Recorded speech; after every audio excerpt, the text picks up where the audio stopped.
thus far has not motivated, inspired those in the same vein that those was inspired with the Prophet Noble Drew Ali. We are inspired, of course, myself included. But when we look into the past and look at those who were inspired by Prophet Noble Drew Ali, we have to admit that there is no comparison. That 1925 through 1928, they came from, Prophet Noble Drew Ali came from standing in a parking lot to a $1 million religious corporation, affecting change politically, economically, socially, until up to now, over 100 years later, we're still talking about it and trying to get it right. So it's only right that, hold on one second. It's only right that we revisit these. Oh, let me do one thing real quick. I need to do one thing with this. I got to make it public. All right. It's only right that we do this in the same vein as Prophet Noble Drew Ali. And what I mean by that is that many people, I don't believe, really get it. You know what I mean? I don't believe they actually get it. And that's just my opinion. And my opinion could be wrong. It's my opinion, it's my belief, it's what I think is true. I don't think they actually get it. So it's my job as a Grand Sheik, and you as a student, Sheik, Grand Sheik, Divine Minister, Adapt, or one who aspires to help get us to the next level, it's your job to do the same thing. Now, let me first rise and give praise to the great God of the universal law. I give honor to his prophet, Prophet Noble Drew Ali. I give honor to the forerunner of the prophet, Brother Marcus Mosiah Garvey. I give honor to each and every one of you. Again, I give a special honor to our Prophet Noble Drew Ali for giving us this information that have been kept from us for a long time. For a long, long time, this information has been kept from us. And for the first time in ages, it's been delivered in the hands of the Muslims in America. But when it was delivered in the hands of the Muslims in America, many of these Muslims, Moors that followed the Prophet Noble Drew Ali, they took it and concealed it and sealed it back up. The Prophet Noble Drew Ali tells us in the front of our Quran, the only Quran of the Moor Science Temple of America, that for the first time in ages, I think I took my Quran upstairs, that these secrets was delivered to the hands of the Muslims in America. However, the Muslims in America has taken these lessons and hid them and covered them back up. So today we're going to reveal these lessons the way they was meant to be revealed. So Sister Robin was teaching a class, and one of the questions that she was posing to herself in meditation and contemplation was, what is the title that the Satan sometimes give himself, or why do Europeans call themselves white, etc., etc.? And so I looked at her and I said, that's a good subject for Sunday class. It's an excellent subject for Sunday class, because many times people talk about this degree of calling yourself black, and they use it as a weapon in Moorish science. Raise your hand if y'all ever heard them weaponize using the term black. Moors in particular, of different groups. You know what I mean? Anybody weaponize it. You ain't black, you ain't black, you ain't black, you ain't black. They weaponize it without any understanding. And then they would have people, I'm going to calm it down. And then they would have people who are not associated with the Moorish Science Temple of America to give definition to the science as taught by Prophet Noble Drew Ali. They would say, you Moors hate black people because you don't believe that we are black. And they will carry this on throughout the birth of the internet, even until today of social media. And many leaders have yet to address this elephant in the room. And I'm of the thought that many leaders may not understand it.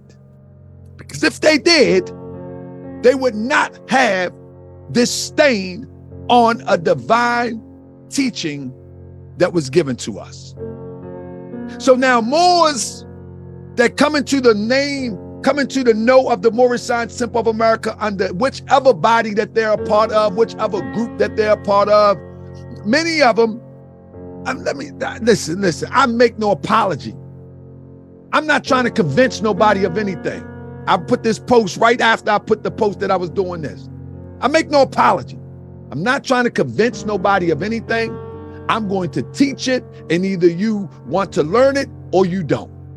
I'm not trying to convince nobody of anything. This is not a debate. You know what I'm saying? I'm to the point now where the last 3 to 4 months, I'm really past of the debate stage, but I won't debate anybody. But in my heart of hearts, I'm really past the debate stage, that I'm here to teach it.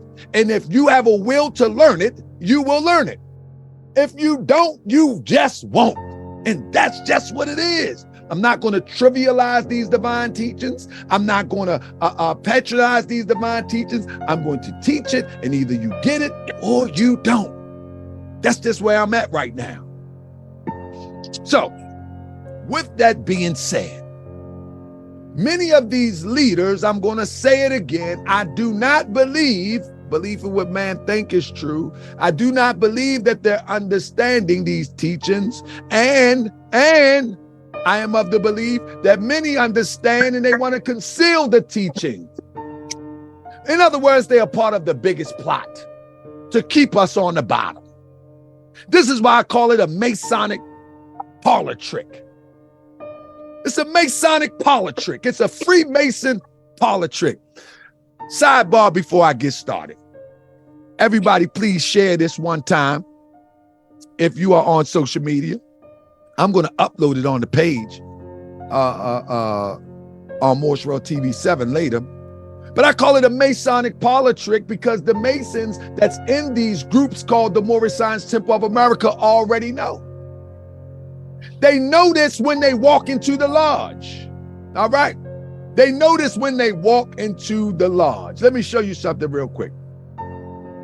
When Masons walk into the lodge and they see that checkered floor, if they don't know instantly about the higher and the lower self, ultimately they will learn it. The checkered floor, the black and the white squares, represents the higher and the lower self in Freemasonry. So when we start talking about why Europeans choose to refer to themselves as white, the first thing that you have to understand is Freemasonry or Masonry as it relates to this checkered floor. That's number one. Number two, you have to understand the cosmos and the ceiling of the lodge with the stars if someone are afforded to be in that company. I say all that to say, this degree is a degree, and I'm going to use the term the founding fathers or those who were instrumental in putting the United States on the map, putting it together. They put this together from a Masonic perspective.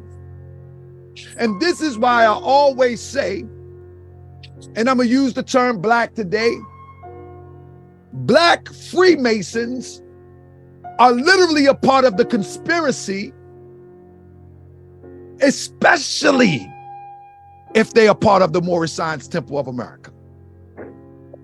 And this is why the Moorish Science Temple of America, when properly understood, is the revealers of the light. In Freemasonry or Masonry, they have took an oath on a Bible to not reveal certain information.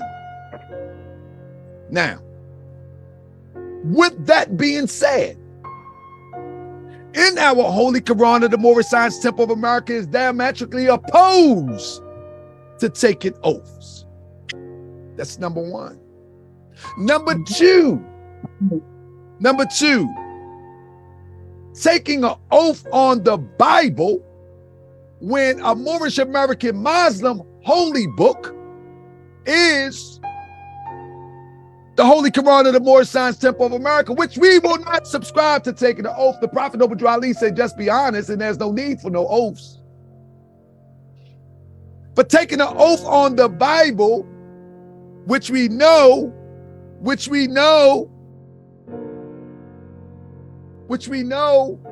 has been adulterated, remixed, and tampered with, but we also know it is ours, but has been tampered with by the Masons and Freemasonry. We know it's been used for centuries against us, and we got to admit that. Now, we're talking about, why do Europeans call themselves white? And again, I got to take you to the questionnaire, because our prophet tells us that the teacher should stay in line with the questionnaire. So let me start with the questionnaire. And if you are new to this on Facebook, I want to explain to you why we have a questionnaire. A questionnaire is a catechism. The Catholic Church has questionnaires. The Masons, the Freemasons have questionnaires. All secret organizations use these questionnaires in order to get the wheels turning. See, we are a sacred organization to reveal that which was secret. Do y'all understand what I'm saying? So in understanding that which was made secret from us, the methodology remains the same. You can't take a different methodology where someone's cover up truth for you and find another way to that. You have to understand the methodology that is being used to cover up the truth from you. So in the Masonic groups, they have these questionnaires. In the stars, what you call the sisters, the Eastern Stars, they have questionnaires. So we have one too. And this is why people think that the Moorish Science Temple of America is affiliated, associated, or just a derivative of a Masonic organization, when absolutely not. We're showing the members here the methodology, how the secrets have been hid from you so you can get your wheels turning and get up out of this condition. If you're on Facebook, press 7 when you agree with me, press 6 when you don't, so I can come back and reiterate. I want you to really understand this, because we are in a dismal condition because we will not allow ourselves to take truth for what it is. We have been duped, we have been played, and we have been manipulated by those who look like us, because they're imitating those who don't look like us, chasing gods of Europe who we know nothing of. So we're going to get started with this questionnaire. This is going to be a heavy lesson. I may go about 15 minutes over 4:30 because I got to get to the point, but let's just get it started right now. Our prophet asks us in question 65, what is the devil sometimes called? The lower self. Let's stop and let's reveal this light. If the devil is sometimes called the lower self, that don't mean all times. Just like you are God, the microcosmic God,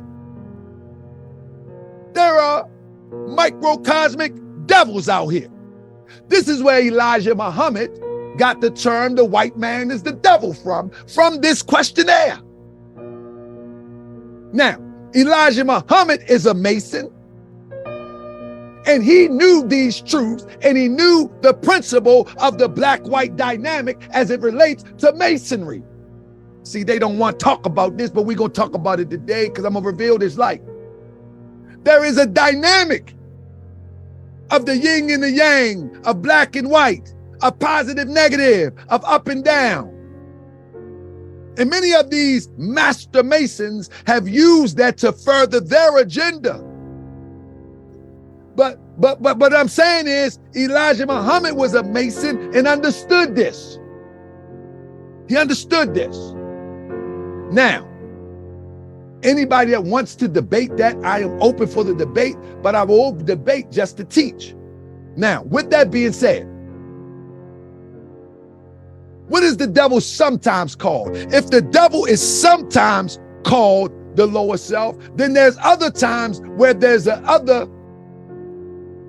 representation of the devil. But we'll leave that alone for right now. So the prophet asks us, how many selves are there? 2. Name them, the higher self and the lower self. In Freemasonry, on this floor, which side do you think represent the higher self and which side do you think represent the lower self? The black would represent the lower self and the white square will represent the higher self. That's just how it works. There's no getting away from this. So they already know. They already know. So it asks, what people represent the higher self? The angels who protect the holy city of Mecca. Family, we're going to go into the esoteric meaning of Mecca, and we're talking about the Mecca within. We're not talking about the Mecca in Saudi Arabia. What people represent the higher self? The angels who protect the holy city of Mecca. In Moorish science, the question is asked, what is another name for angel? What is the modern name for angel? What is angel synonymous with? Asiatic. And I'm going to go slow with this. Asiatic. In other words, the people represent the higher self is the one who protect the highest ideal, the holy city of Mecca within. The house of God within. The Kaaba within. Everything starts within and then works outward. What people represent the higher self? Angels, Asiatics. You would have to be in your questionnaire to understand this lesson right here. Angels, Asiatics, protects it. It said what people represents the lower self? Those who was cast out the holy city and those who accept their teachings. What people represents the lower self? We're talking about a calcified pineal gland cast out the higher self. This is why Elijah Muhammad once again would say that the black man has 7½ ounces of brain and the devil has 6 ounces of brain. 6 represent the physical nature of a thing. 7 represents, we know, the number of perfection. And if you have 7½, that means you go into infinity. See, these lessons come out of Moorish science. These lessons came from the Prophet Noble Drew Ali that people have been taking, manipulating, and using for their own benefit for a long time. But we are here now. Now, it says, what is the higher self? Once again, listen slow. Now, again, family, if you can't receive this, you're not going to get it. But if you are studying your lesson, if you are receptive to truth, then your soul will understand exactly where I'm coming from. It say, what is the higher self? The higher self is the mother of virtues and the harmonies of life and breeds justice, mercy, love, and right. The higher self is the mother. When we're dealing with mother, we're dealing with one who brings forth something through the womb, to existence. The mother, we use soul as she. We use holy breath as she. We use truth as art.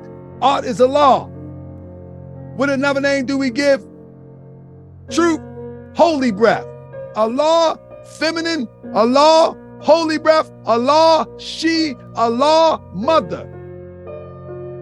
It's a feminine energy that I'm speaking of. It's a high science divine energy that I'm speaking of, if you're able to catch it. So pay close attention. What is the higher self? The higher self is the mother of virtues and the harmonies of life and breeds justice, mercy, love, and right. In other words, you know someone is in the higher self or in their higher nature if they're in harmony with nature. Can a higher self pass away? No.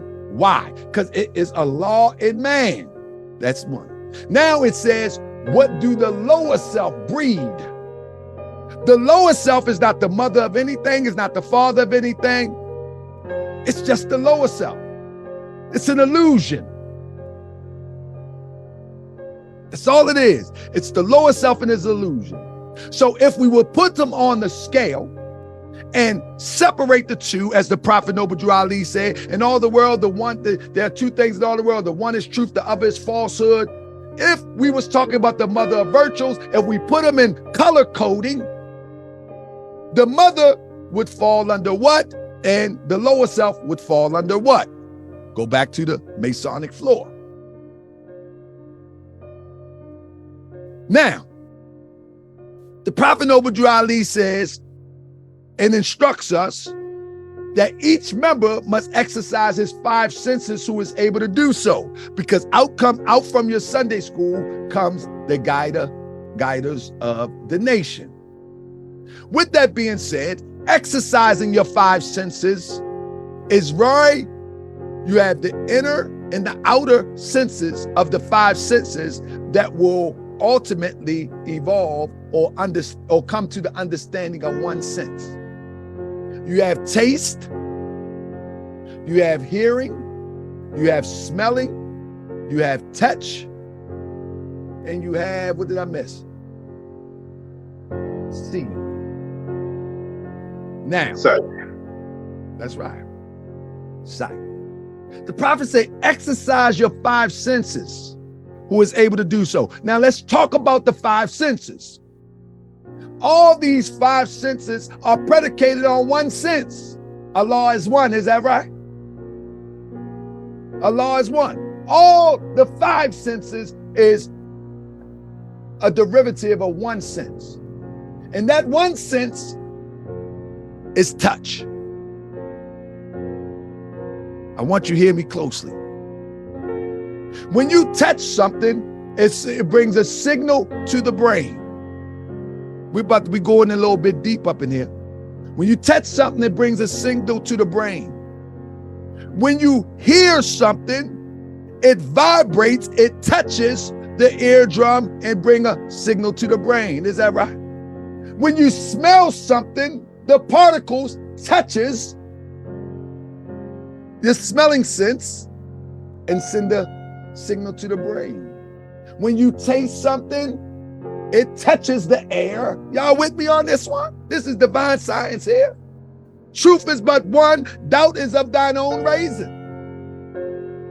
So when you look at something, we have to elevate our mind where we can transform these five senses into the one sense so we can understand the complete understanding of what is happening before us. Without that, we can be manipulated, played, and taken advantage of.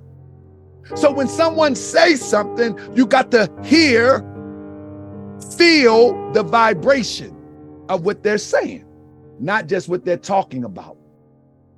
See, words have spells, as we always say. And if you cannot understand the spell, one thing you can do is feel the vibration.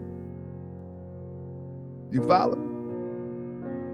If you walk into a room and you know the difference between the smell of death and the smell of life, you are feeling it with one of your five senses. So when the Prophet Noble Drew Ali say exercise your five senses, what are we talking about? We're talking about exercising the inner five. Man, this is deeper than what people think it is. It's exercising the inner five senses so you can feel every fiber of the message. Y'all raise your hand if y'all hear me. Don't nobody, y'all understand what I'm saying? You got to feel every fiber of the message in order to get it. We are the ones that built the pyramids. And if we ever want to get to that state again, we have to get past the part where we see the world from the outward in, as opposed from the inward out. Truth has been reversed. Didn't the prophet tell us that truth is reversed? They reversed it on us. So we got to see the world from within. Now, let's get back to why do Europeans call themselves white? I just gave the answer, but I'm going to go the long version to give tons of examples. You follow me? Now, with that being said, this floor has everything to do with what I'm talking about. Everything to do with what I'm talking about. So the prophet says, what title do Satan gives himself? What title does Satan give himself? God. When you define the word white, white means purity, purity means God, and God means ruler of the land. Family, when you start talking about the founding fathers of the United States, those that was there and those that begin to perpetuate it even unto this day, you're talking about people like this. You talk about people like George Washington, James Monroe, Andrew Jackson, Thomas Jefferson, James Madison, James Knox, James Buckingham. These brothers of that lodge, and not my brothers, but they're brothers in the lodge who designed the system to reverse the science and use it against you. They reverse the science to use it against you. These are brothers of lodges, Freemasons. Whether they started the program or they carry it on and they continue to carry it on. This is the Masonic Parlor trick right here. And those so-called black Freemasons who are Moors, I ain't talking about the ones, hold on, let me stop. I'm not talking about the ones who are not Moors. I'm talking about particularly those that are Moors, that know these hidden secrets that keep us in perpetual slavery. They become a part of the problem as opposed to a part of the solution. Because we're the revealers of the light, Islam. Because we're revealers of the light. And revealing this light will get us up out of this condition. We need hundreds of brothers and sisters revealing this light. Being prudent, though. We know what being prudent means. Know when not to speak, know how to speak. Know, you know what I mean? We need to be prudent. However, we don't have enough people explaining the science of the manipulation of the energy that's been put out to keep us in this perpetual slavery. You follow me? You understand what I'm saying? So, with that being said, let's get with the term black, for example, from the words of the Prophet Noble Drew Ali, from what he wrote. He says, if let's say it was attributed to Prophet Noble Drew Ali, because it was in the Moorish Guide, and he didn't write all articles, but I attribute this to Prophet Noble Drew Ali. If I'm standing to be corrected, that's fine. But as of now, this is what the research says. So this is the article that brought me in the Moorish Science Temple of America in 1990. But we're going to read it carefully. So often, our various journalists finds trouble in selecting the proper name for the Moorish American. Some say Negro. Another brand him race man. Still another will call him Afro-American, and then come colored, dark American, coon, shine, the brethren, and your folks. It is indeed a hard matter to find something suitable for the various occasions where a title needs to be used. Is it that these people have no proper name? Question mark.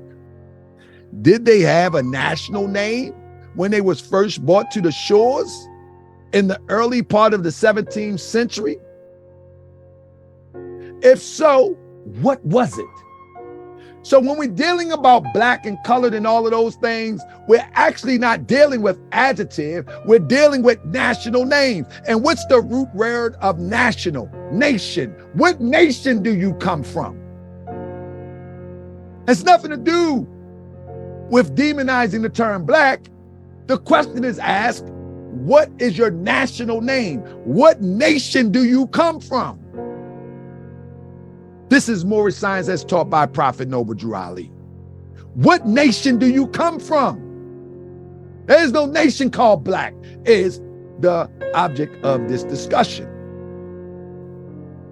It says, did they have a national name when they were first brought to these shores in the early part of the 17th century? If so, what was it? Did not the land from which they were forced have a name? Why did the prophet say that? Because every person on the planet Earth identifies with the land in which they derives from or they're native of. So he goes to say, it now appears a good idea for those whose duty it is to write for the various journals to find out what the national name of the forefathers of these people was. Also, look into history of the founders of civilization and see who they were and where they stood in the building of the present civilization. This is where we've been erased out. Probably 2 hours in an up-to-date library will serve to relieve the strain on our men of letters. The men of letters is those who supposed to know, those who claim to know, those who claim to be teaching what they know. However, the men of letters are just as idiotic and lost as those who don't know. And the Prophet Noble Drew Ali says, 2 hours. Probably 2 hours in an up-to-date library will serve to relieve the strain on our men of letters. When the occasion presents itself for a title for these people, understand that these are just titles. The matter of various names given to these 22 million people with all colors. We ain't got to demonize colors because color is what? An adjective. It's just not a nationality. See, we need to cleanse our mind with acting like that's something wrong with a color. Something wrong with a color being a nationality. Something wrong with a color being identified with your forefathers as a nation. But the prophet uses the term with all colors of every race on the globe was an act of European psychology. The matter of various names given to these 22 million people with all the colors of every race on the globe was an act of European psychology. Now here is the one that knocks it out the park. They gave him a name and defined it as something inferior to theirs. They, who is the they? Who is the they? They gave him a name and defined it as something inferior to theirs. This name was given to slaves by slaveholders. That is the they. Who is the slaveholders? Let's put it all together. The Prophet Noble Drew Ali said that these names were given to slaves by slaveholders. Who is the they? They. He didn't say that black is inherently evil. So black according to science, who is they and what is their science? Masonry. Freemasonry. Are y'all with me? Raise your hand if y'all with me on this one. So black according to science means death. Who is they? And Act 6, the slaveholders. Now just tie it all together. We know who he talking about. We know who he talking about. It ain't that serious. We know who he talking about. So these Moors that claim to be Masons and claim that it's okay to be a Mason, that means they missed the mark of Prophet Noble Drew Ali. They missed the whole mark. And they continue to rock people to sleep. They continue to rock people to sleep. But let me tell you something. Like the Prophet Noble Drew Ali said, 2 hour in the up-to-date library, I will add and say 2 hours of deep meditation, contemplation of these lessons will reveal them to you in living color. They will reveal them to you in living color. So, now, they gave him a name, then defined it as something inferior to theirs. White, quote unquote, they defined as a color of purity. They defined as a color of purity. In the Masonic teachings, white is a symbol of innocence, purity, and light. It is connected to pure items like snow, blank canvases, and wedding dresses.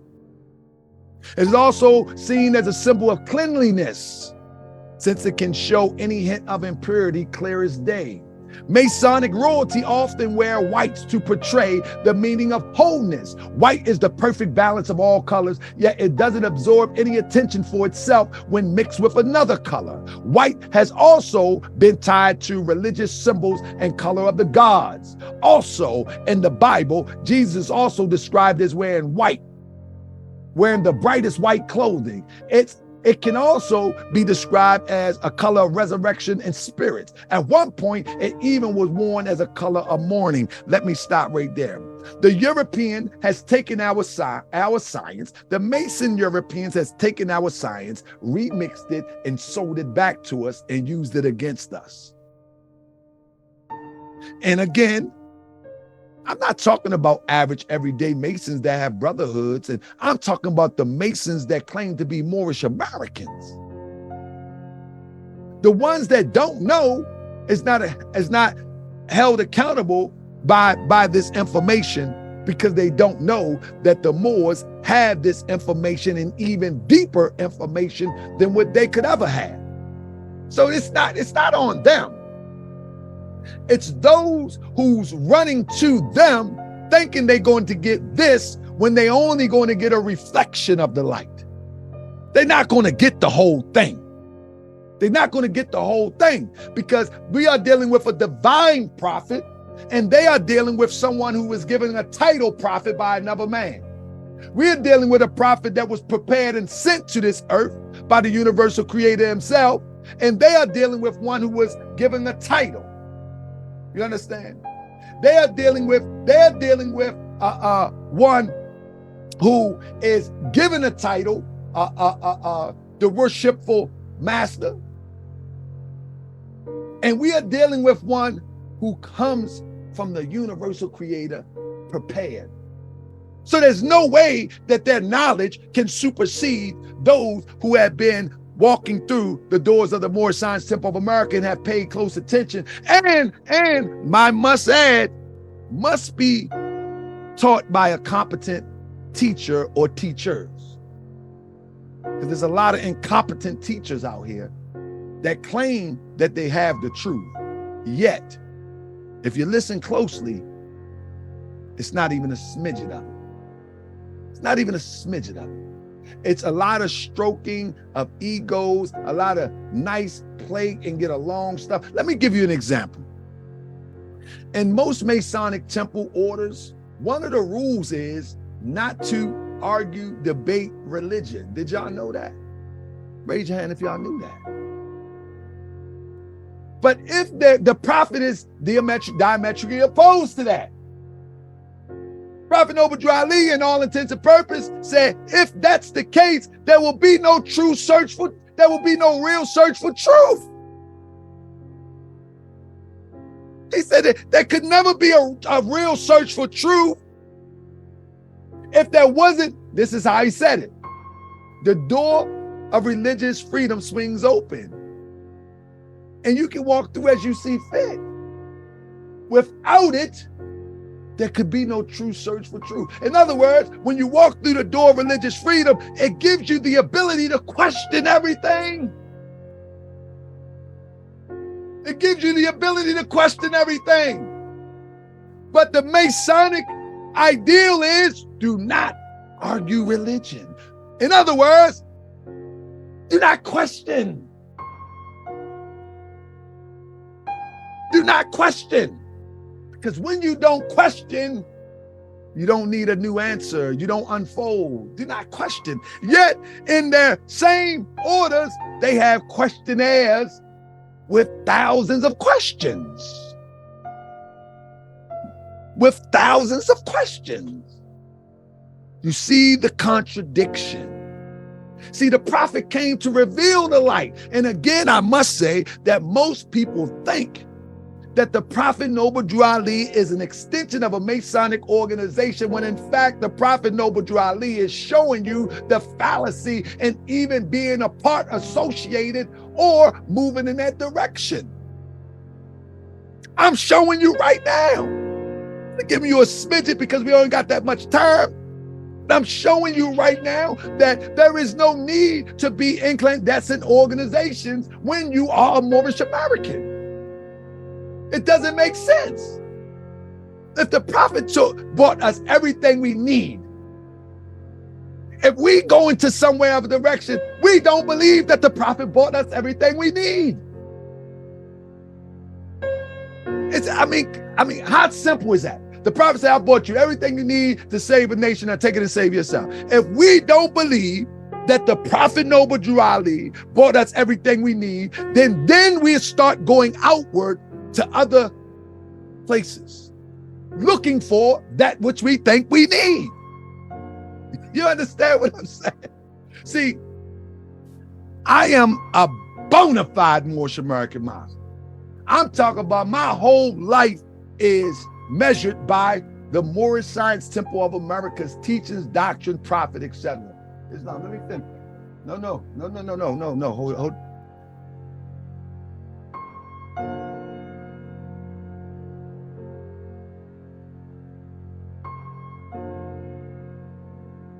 Let me try to break my zone real quick. Nuh-uh. I see it a little bit. Yeah, so the whole point of the matter is that many that claim to know really don't know. That's what I'm trying to get to. Let me go back up on this slide. Now, the question was asked, why do Europeans call themselves white? Remember, that's the standing question. That's the standing question. Follow me? But now, let's look at the Masonic concept of what black is. Like white, black is another essential color. It has been used in all civilizations since the Middle Ages. But I'm going to take you before the Middle Ages momentarily. It was originally used as a symbol of death and darkness, which is the opposite of white common meaning. Knights often, you all familiar with the Knights Templars? Knights often wore black to represent this dark and frightening symbolism. They gave him a name and defined it. They gave him a name and defined it. You follow me? Knights often were all black to represent this dark and frightening symbolism. Black wasn't introduced as a color of loss and mourning until about halfway through the 14th century. They gave him a name and defined it. The 14th century. After that, it gradually replaced white as the proper attire for those grieving. Even then, it remained a color relating to death. Now listen, I'm gonna take you back just a little more. What happened was they took the science of the Bible of ancient Egypt and then they remixed it for here in America to keep us subjugated. These symbols and this knowledge actually was defined by our forefathers that had knowledge-based lessons in it. In ancient time, there was no concepts of hell. The underworld was just as natural as the world above. So above, so below. The underworld was a natural process to pass through in order to get to the afterlife. Y'all feel me what I'm saying? The European comes and he's demonizing and turned the underworld into hell as a place where you go when you have been a wicked person, as opposed to a place that you pass through as a process of developing into your divine destiny. Remember, our prophet Noble Drew Ali said, all will be redeemed. All will be redeemed. So hell is a condition that we pass through as we travel towards our divine destiny. What European Masons have done, and those who claim to be Moors and Masons that conceal it, they have made this a reality for those who's trying to have their flicker of light to get brighter. But they smush it out. They distinguish it, extinguish it, put it out with this misinformation and disinformation. So with that being said, they defines it. You follow me? Now, the Masonic tradition is that the floor of the Temple of Solomon was decorated with the mosaic pavement of black and white stone. Stop there. This is where they throw the ringer. Many people that follow Masonic thought would say Masonry comes out of ancient Egypt, which it is an adulterated version of some of the lessons that come out of Egypt. But many of the lessons also come out of the Bible, which no one wants to mention. Whenever you hear somebody talk about Freemasonry, they always connecting it to ancient Egypt, but they deny, unless they in their little circles, the elements that they pull out the Bible. As I just mentioned, Solomon's Temple, Harem of Biff. These are all Bible degrees.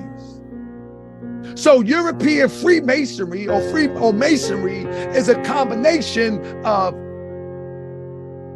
Kemetic science, biblical science, if you will, biblical allegories, some stuff thrown up in there, a little bit more thrown up in there, repackaged. Bam, there you go. But when we're looking at Moorish science, we're looking at a pure, unadulterated version of the essence of the teachings that frees the mind and elevates the mind into the higher God consciousness. That's what we're looking at. And when you are truly in your lessons of the Moorish Science Temple of America as taught by Prophet Noble Drew Ali, as the Prophet Noble Drew Ali, you are far above. And you can look down and see the scavengers. You can see it. And it's very clear that we are being manipulated daily by our own lessons, by our forefathers and foremothers to perpetuate this slavery institution, this slave institution of the mind. So the lesson becomes once again, why do the European call himself white? It's very simple why the European call himself white. It's very, very simple. Because our ancestors, who has examined the universe 1,000,000 times over before any other group of people will come to try to learn, become civilized, and ultimately demoralize and decivilize us, before they even thought about it, our ancestors had figured out the sciences of the ages. And it was codified. And being codified means very simple things, family. Being codified means very simple things. Family, there is nothing, let me screen share real quick. Hold up 1 second. There is nothing wrong with being described as black if that's what you are. Listen to me. They don't want you to know this. I would assume. There is nothing wrong with being described as black if that's what you are. Being black is an adjective. It's not a noun. An adjective describes a noun. So when the Greek came to the shores of North Africa and he seen the Maori people and he began to call them Moors or Maori in his Greek tongue, and says that Moor means black, he was using the adjective of what he saw. But the Maori people didn't see themselves as black, because Maori tribe meant the ones who went west or westerner.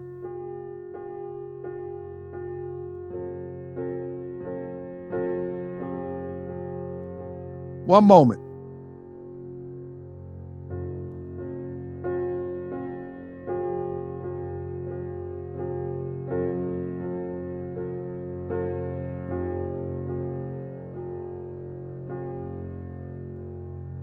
So when Strabo went to North Africa and he seen the Maori people and they looked like this, and he said that Moor or Maori was what they called themselves, and we will find that Maori means Westerners and the ones that went west. But what he was describing and what ultimately will become that Moor means black is the adjective. So wherever they went, they said that this was a Moor, that was a Moor, this was a Moor, that was a Moor, this was a Moor, that was a Moor, but they was using the adjective, not the noun. And we have people today continue to be miseducated on the matter. But we here to straighten it out. So, the Jawas, if someone walked up on this island and seen these people, they will call them black people, especially of European descent. But we know them as the Jawas. You follow me? I ain't even gonna put him in it this time.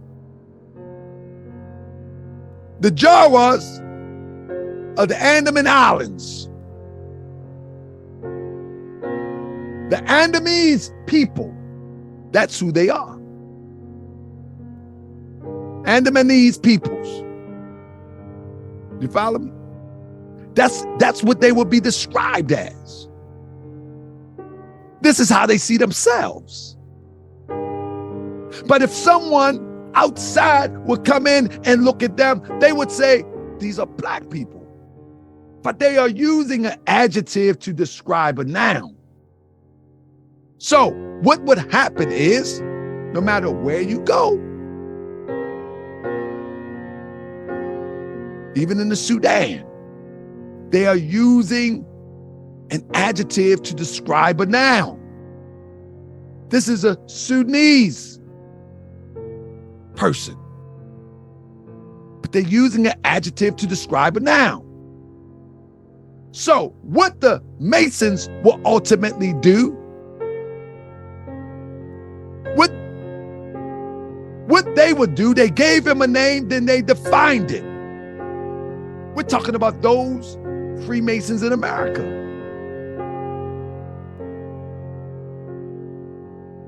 They use the science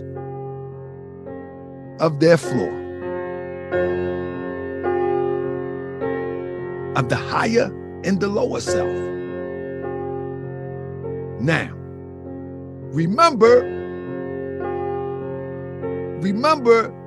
always remember that these are our sciences. And so, the god of the underworld in ancient Egypt,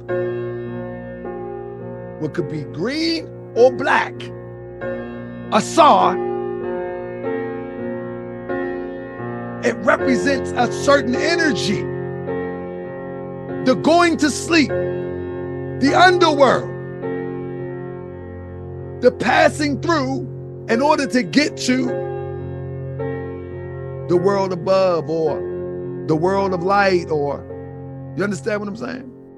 And so when they define these terms from a Freemason perspective, they put us in the underworld. So why do the European call himself white? The European call himself white because he feels that he has arrived. The European call himself white because remember when I said in the beginning, exercise your five senses? There's a vibration to the term white. Light, white, sun.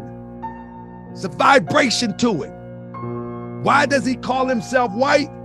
Because you will call him white and you would enforce the power that comes with the vibration of the spell. And it's only an adjective because we know he's not white. There's a spell that comes with it. We look at ourselves, we know we're not black, even from an adjective perspective, but there's a spell that comes with it. And the spell has put us traveling through the underworld for the last couple hundred years. This is why in America, this term black is really a phenomenon with us. It's an experiment, a Masonic parlor trick, a Masonic experiment with us. Other countries are now just catching on to calling themselves black because of the internet. Anybody ever been to African countries, talk to African people? They don't want to be associated with that. Not because they don't want to be associated with us per se, but of course we got some that don't want to, but not because they don't understand it, because it's a American parlor trick. It's a North American parlor trick. It's a Masonic parlor trick. Y'all understand what I'm saying? You know what I'm saying? It's a Masonic parlor trick. Period. And Bro L said, but they put white on their paperwork. The reason why they do is because within the Masonic parlor trick of the design of the United States of America, they say anybody from North Africa on down towards the mid of Southwestern Africa, Southwest Africa, are defined in the United States as white people. That's the parlor trick. They're not calling themselves white because they see themselves white, or neither do they understand the Masonic parlor trick. But the code of which they describe themselves is written in the naturalization papers when they become citizens of the United States. It's all a part of the parlor trick. because the Roman Empire took over much of North Africa from Egypt all the way down towards Morocco, down towards Mauritania. And this is where you see, this is way before the conquest of the Moors in 711. We're talking about the Roman Empire. And they was using this term white to protect theirs, but that is a United States thing in particular. It's a Masonic parlor trick. So it's a status? No, it's a Masonic parlor trick. It's a Masonic parlor trick. The moment that you call yourself white, you have fell into the parlor trick. You are a Moorish American or whatever your forefathers were, you are today without a doubt a contradiction. That's it, that's all. We don't fall for the parlor trick calling ourselves colors. That's the Masonic parlor trick. If you talk to the average European who describes himself as white and has no connection to his forefathers and foremothers directly, he can still tell you that someone told him that his grandmother or great-grandmother came from Germany, that his grandmother or great-grandmother came from Venezuela, that wherever they came from. So it's all a parlor trick. And this is why the Prophet Noble Drew Ali says that we are following gods of Europe that we know nothing of. So white mean purity, purity mean God, and God mean ruler of the land. Most of us are following Masonic parlor tricks and think that we are in our own state of mind, which we're not. We're not in our own state of mind. So to answer the question, so I can wrap it up, why did the European call himself white? Because there's energy that comes with white. There's a dominant energy that comes with white within the Masonic system of how energy works and how energy flows. And so when they call themselves white and we reinforce it and call them white, we give them the energy and the power that comes with the term. It's just like when you call, let's think of nicknames. You call someone pig, don't be surprised if he start acting like a pig. What up, my dog? Don't be surprised if he start having the energy of a beast. That's my B. My sister say that. Don't be surprised. Don't be surprised. So, hold on one second. Don't be surprised. All of these things have energy, right? All of them. Give me 1 second. 1 second, right quick. When you look at Assad, the funeral god, it represents death. But death is the pathway to life. But the process of being in perpetual death is just as detrimental to us as moving nowhere fast, being on a hamster wheel. We are in perpetual death. There's nothing wrong with death because out of death is the resurrection. But to be in perpetual death, blackness, is not good. So the energy that comes with black from the Masonic perspective is death. And so to keep you in perpetual death, identify with a term that is not a pass-through term according to the Masonic principle. It's a standstill term that does not connect you to your ancient forefathers and foremothers as it relates to nation, nationality, or national name. Nation awakens you to who you are, where you come from, and the potential where you have to go, And that's the science of why Europeans call themselves white. Because white is the ones that have already been through the dark ages. And that energy, we reinforce it. We call them God. We say that they're rulers of the land. Whether you believe the science in which I'm breaking down right now or not doesn't make a difference. The energy of the universe in which it is established by natural law is reinforced by your energy, whether you like it or not. If you call yourself something that has the ability to vibrate at a certain rate by natural law, that's where it's going to vibrate at. That's where it's going to vibrate at. And there's no getting around it. And this is why Prophet Noble Drew Ali is so essential to our becoming to ourselves, or being free, or being uplifted. Because he is the first one to crack the code. He is the first one to break the Roman seal. He broke the Roman seal. This is what we're talking about right now. And there's so much more to go with it, but he broke the Roman seal.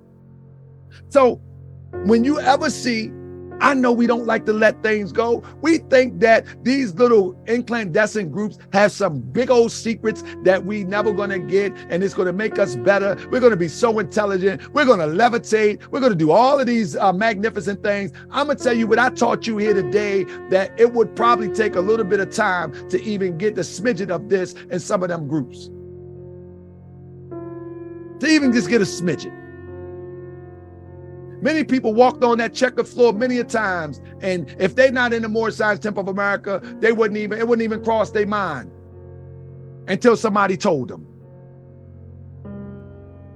But being in the Moorish Science Temple of America, when you see black and white, a black and white checkered coat, you see a black and white checkered floor, you see a Rolls Royce where the ceiling got starlights in them, know who's responsible. Know who's responsible. The stars of the heaven is a Masonic degree. And they took that, the prophet and the creation fall of man, talk about the stars of heaven. We know what the star. Hold up 1 second. Hold up. Don't go nowhere. I'm gonna do this real quick. Hold up. Let me do this real quick. I'm gonna do this for a fact. I gotta do it for a fact.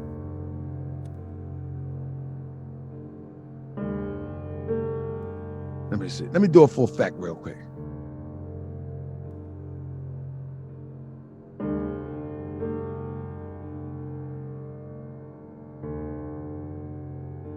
Let me do it real quick. 1 second. Somebody, if y'all got any questions, get them together now.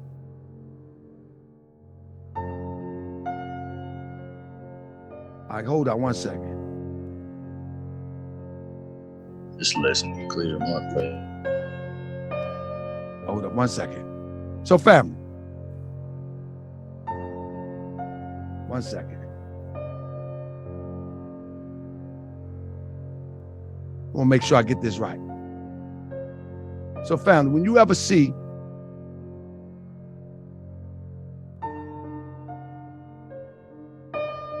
I'm gonna do it right now. There we go. Family, you ever see people like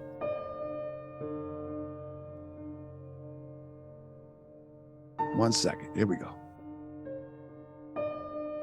Bear with me, because I'm doing this on the fly now. I'm almost done.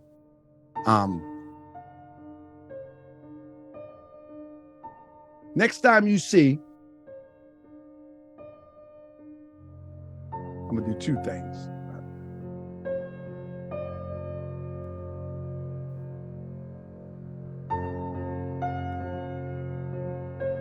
Trying to find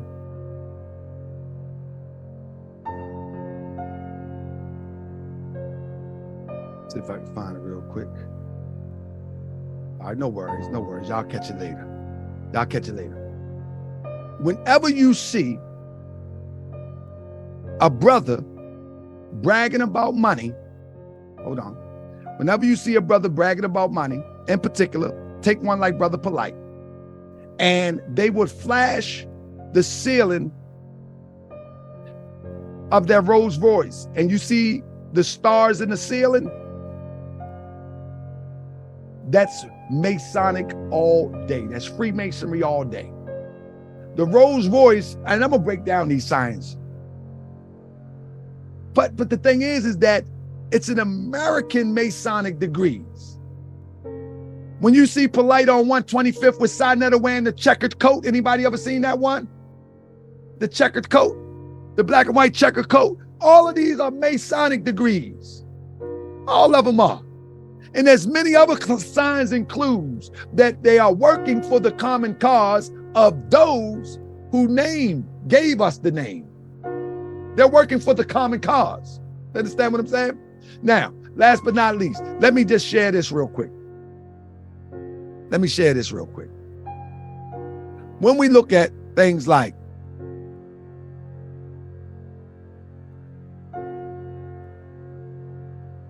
share this right quick and I'm gonna get out of here. When we look at, this is Osiris or Asar, who name translate as Lord of the Perfect Black. You follow me?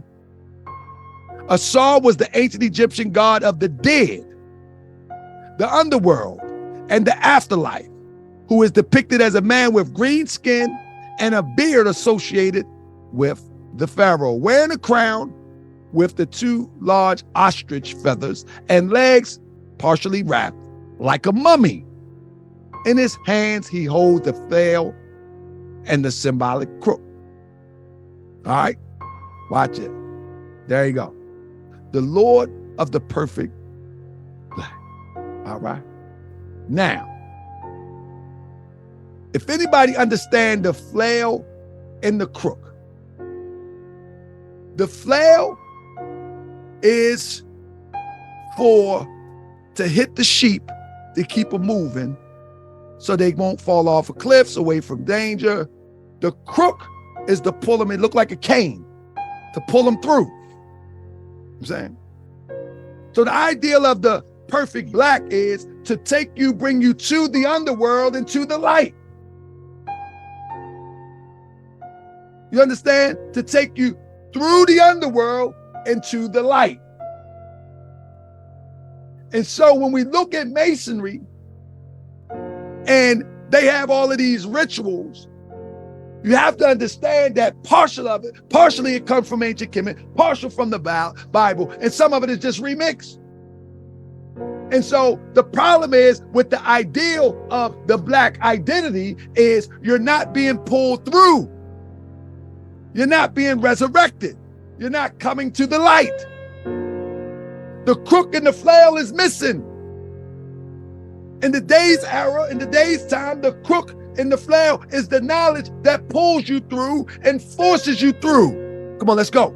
Let's go. The shepherd, remember Jesus was the shepherd. The crook will pull you through. You know, you seen Jesus in the European picture with the crook? So the knowledge becomes the crook and the flail. Nationality and divine creed, the crook and the flail. Nationality and divine creed takes you through the underworld and brings you to the light. I'm gonna stop it right there before people get too mad and go back and study this. And I yield the floor to the Grand Sheik or anybody who have any questions. Let me tell you something, family. This is not a shot at anybody that's in any Masonic organization. My job is to teach the truth, uncut, unadulterated, and not even worry about who it offends, because it's not the true fault. That's where I'm at now. That's where we should be at now. That it's time to teach the truth in the way that it was given to us, not in the way that covers it up and mislead, misguide, and misrepresent that which Prophet Noble Ali brought to us. Because our ancestors cried out for a prophet. The prophet came, the prophet is still here, and we need to underscore everything that he taught. Oh, it's a disservice to our ancestors who cried out in those fields. It's a disservice to our ancestors who was being manipulated, who was being taken advantage of, and who was crying out to the universal creator for help and assistance. The help came, and now we take it as something small. Nah. We need to go all the way in with it. Let me yield the floor to our Assistant Grand Sheikh of the Virtual Moorish Science Temple of America, Q. Robinson L. Islam. Islam Grand Sheikh, I rise to give praise to Allah, the Creator. Honors to our Prophet Noble Drew Ali. Honors to you for this class. Honors to everything that was said before me. I'm just trying to get you to kind of like make it simple, like break down the stars you were speaking about, because you broke down the checker fluid, the higher self and the lower self, light and darkness. But you said something about according to Masonry, the stars. What does it represent? The people with higher knowledge or something like that? In the lodge, there's a degree of the stars in the heaven. You know what I'm saying? I'm gonna make another lesson on that, but there's a degree about the stars in the heaven above the head. Even on the charters of Masonic, you know what I mean? There's a degree. I'm saying that the Prophet Noble Drew Ali already covered that. Remember, everything without is within. You know what I'm saying? Everything without is within. So when chapter 1 and Prophet Noble Drew Ali said, govern the solar stars, we're talking about thoughts. We're talking about thoughts. Chapter 1, let me see if I can find it. Let me get it. I'm going to read it for you from the Moorish Science Temple of America, but we can talk about it from a Masonic perspective too. But this is what is covered up. Our prophet teaches us, he says,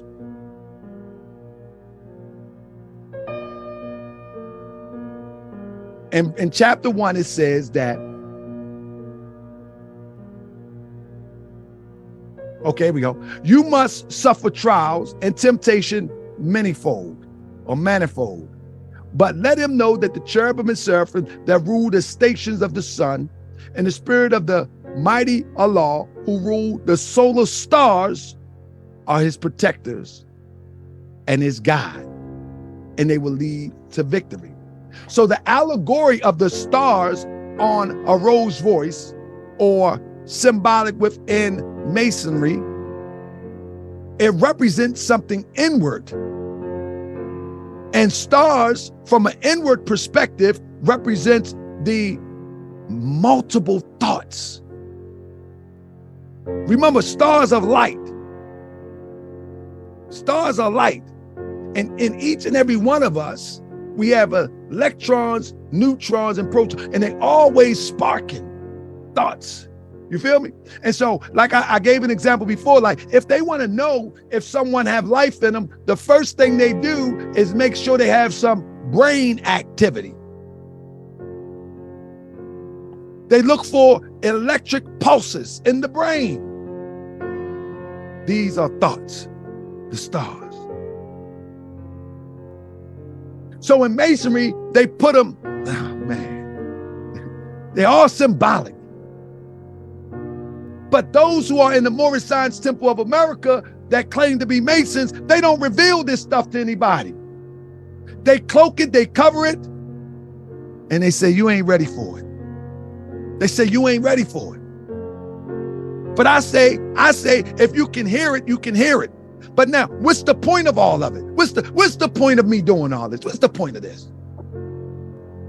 Because even our brothers be playing games with this information. Even our brothers be playing games with this information, and they understand the energy that comes with this information to manipulate and change conditions. And many of them will manipulate people to change their condition by selfishness.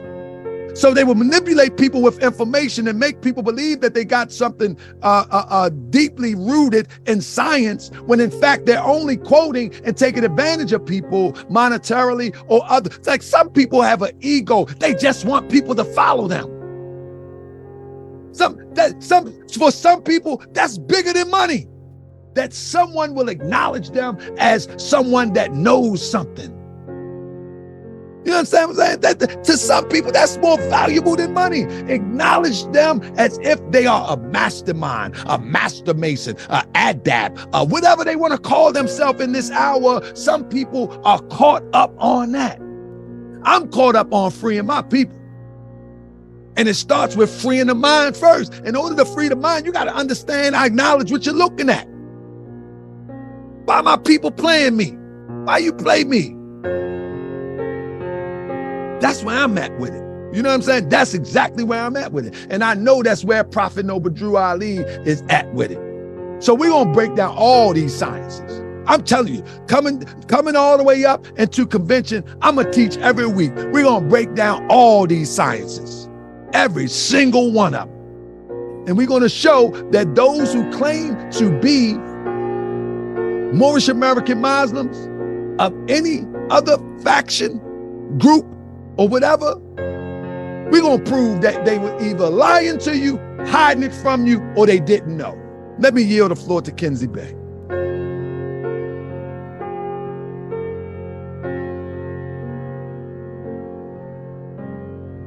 Islam, Kenzie Bay.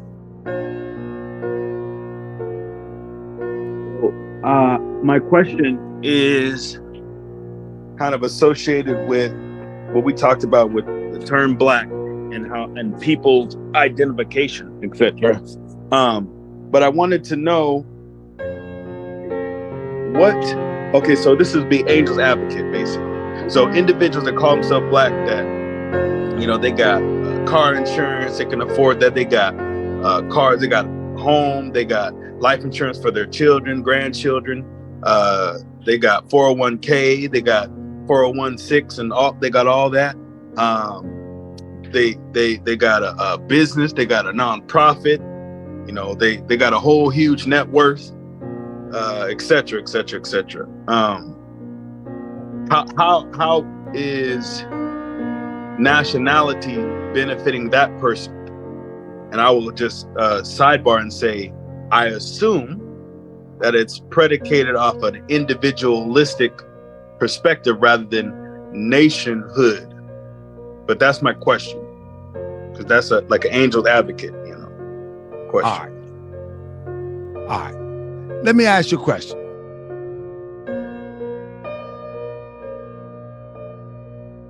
What good is it?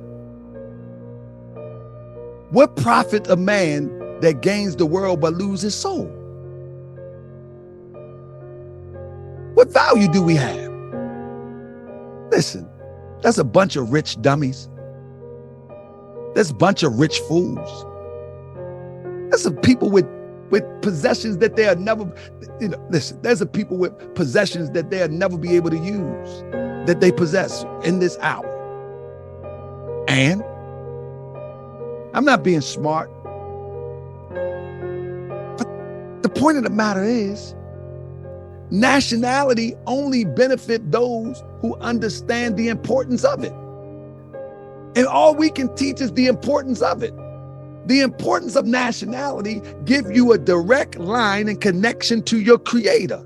Just like when you open the book of Matthew and you see that Jesus, from the first one, Jesus is the son of this person, the son of that person. It goes all the way back to Adam. So nationality is a cord that connects every living being to every other living being back to the creator, to identify your power as the creator and the creator working through you. Because you extend yourself, you're descended from the creator.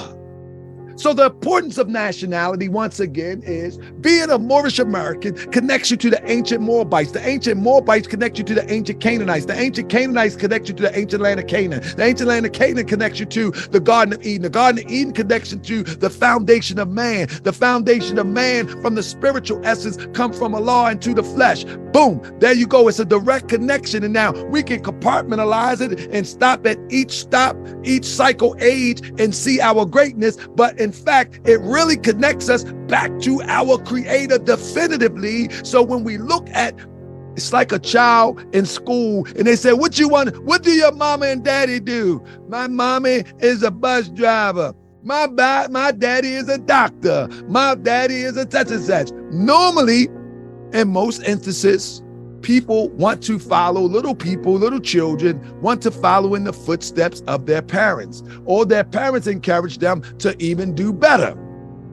Therefore, when we look at nationality, we follow in the footsteps of our forefathers and foremothers' greatness. We look at their faults and we do better.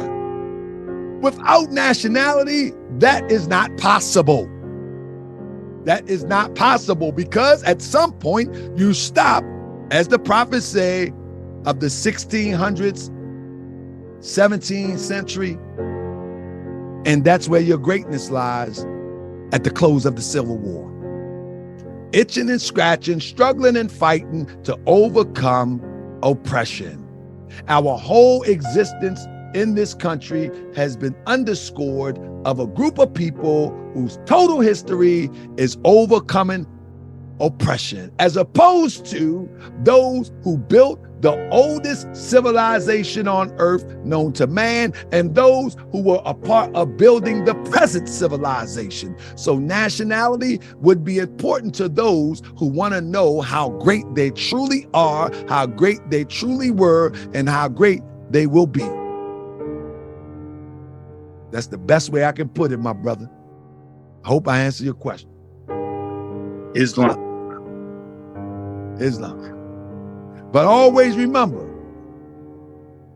I always refer to grandma. My grandmother was my baby. I'm gonna tell you. I'm telling you, as a young man, and my mother will tell you, I will leave out the house. Where are you going? I'm going to grandma's house. I will sit on the porch with grandma. I would sit in the living room with grandma. That's right, on them plastic cushion couches, all that. That's right. And Jesus with the lamb on his neck, with the crook, European Jesus. That's right. He right up there chilling. And grandma would just tell me some stuff. You know what I'm saying? And grandma, my mother would tell you, grandma did not attend church all the time, but grandma knew so many valuable scriptures from the Bible. And when she went to church, she went fashionably late. My mother always say she had to make an entrance. She went fashionably late every time. But whenever I talked to my grandmother, she would say things just like I said today. You know, we talk about people have this 401k, 501k, have this and have that. You know what I mean? But what is it? What does it profit a man gains the whole world but lose his soul? Grandma say something that simple. And now that we, in the largeness of our mind, we look at it and we like, oh, that does mean something different. That does mean something different now that we have awakened just a little bit more. You follow me? So let me get our sister Robin. I know she's been busy. Are you there? Let me see if I can get her in real quick before we close out. Islam. Were you listening? Because I know you was busy today, but do you understand that the European calls himself white because there's energy that comes with that? And when he calls himself that, we reinforce that, and it keeps him in a position of power because of the energy field? Indeed, yes. Islam. So I want to make sure, because we was talking about that at home, so I want to make sure that we all understand that. We reinforce it. It's like this. I think Kenzie Bay, are you still there, brother? Islam, I'm here. Hey, Kenzie Bay, what did you say earlier about repeating or reciting or something you had mentioned? Remembering the Quran or something you had mentioned. Oh, yeah. What is the purpose of going through the, saying the lessons or saying the Quran questions or regurgitating what the Prophet Noble Ali said in the Holy Quran of More Sign to America verbatim? What's the purpose of it being verbatim? I love that you said that. The purpose of it being verbatim is just important as a child learning the ABCs. A, B, C, D, E, F, G, H. You can't go A, B, C, F, Y, N, M. You're going to miss the point. Now, it's good to teach freely as I do. As I say all the time, I might chop this up. And I might say it 3 different ways. I know y'all hear me do it sometimes. I might say it 3 different ways. I might say it the way that it's written. I say it the way that it can be interpreted. And I say it that the way that anybody can understand it. But in fact, saying it just like it is a vibration that comes with it. And it's categorically put in place the way it is so you can grasp the spirit behind that which it is. There's a spirit behind how Prophet Noble Drew Ali prepared his work. So we want to capture the spirit of it by saying it verbatim, exactly like it is written. But then we want to expound upon it so those who may not catch it exactly how it's written, the common person can understand it. But there's a spirit up with it. You follow what I'm saying? Everybody get that? That's A, B, C, D, E, F, G. Man, we be so excited when that child learn them alphabets. Oh, he's so excited. Oh, Aleem is is halfway or somewhere through understanding the states, and he understanding them in alphabetical order, because there's a spirit in recitation. Remember in the Holy Quran of Mecca, the angel says to Muhammad, what? Read what? Or recite what? There's a spirit in the recitation of something that have divine elements in it, or divine components in it, or in learning itself. There's a spirit behind it. And we want to capture that. Sister Robin, was your hand up? I'm done now. Kenzie Bang. It's on my hands up. I first saw rise giving praise to Allah and honors to our Prophet Noble Drew Ali. Camelback on all the honors that were given. And I didn't get a chance to thank you, Grand Sheikh Islam. Thank you for expounding upon this lesson today.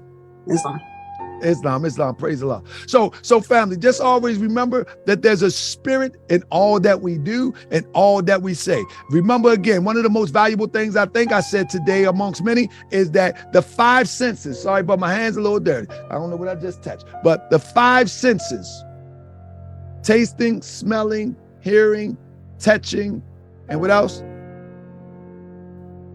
Come on. Sight. All of these senses are predicated on one, and that's touch. So every time somebody says something, feel the vibration. Feel it. Your eardrum must feel it. Feel it. Know what they're doing when they're talking.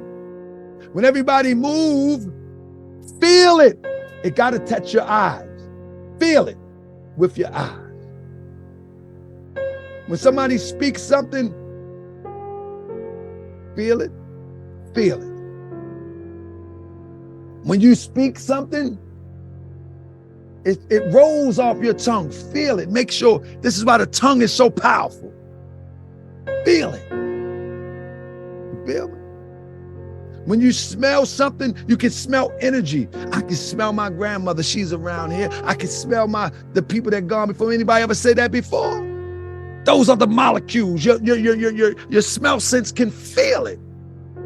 So all of these senses are predicated on one. Family, you have to feel your way through the world with your eyes closed. And you would know where you're at along the way as it relates to exercising your 5 senses into the one. Islam, that's a powerful degree. What they gonna say to me, Brother Masonic Parlor, man, add that degree. Let me yield the floor to our assistant Grand Sheikh, and then he can yield the floor to S. McCallum Bay. I always like to yield the floor to our assistant, Masonic Parlor.